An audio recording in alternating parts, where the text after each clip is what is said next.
51 araw bago ang eleksyon 2025. Kapayapaan, kabataan, kababaihan at kalusugan ang ilan sa mga naging paksa ng mga senatorial candidates sa kanilang kampanya.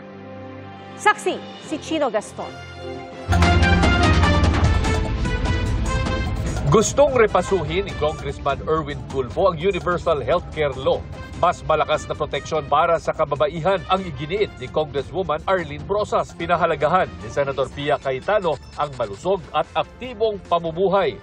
Nakipagdialogo sa mga estudyante si Attorney Angelo de Alban. Hinimok ni Leody de Guzman ang mga kabataan na iwasan ang cancel culture. Si Senator Lito Lapid inikot ang ilang bahagi ng Leyte ngayong araw. Sa Antipolo City naman, nag-ikot si Manny Pacquiao kahapon. Development, Peace at Tourism ang isinulong ni Ariel Querubin sa Marawi. Patuloy naming sinusundan ang kampanya ng mga tumatakbong senador sa eleksyon 2025. Para sa GMA Integrated News, ako si Chino Gaston, ang inyong saksi. Mga kapuso, maging una sa saksi. Mag-subscribe sa GMA Integrated News sa YouTube para sa iba't ibang balita.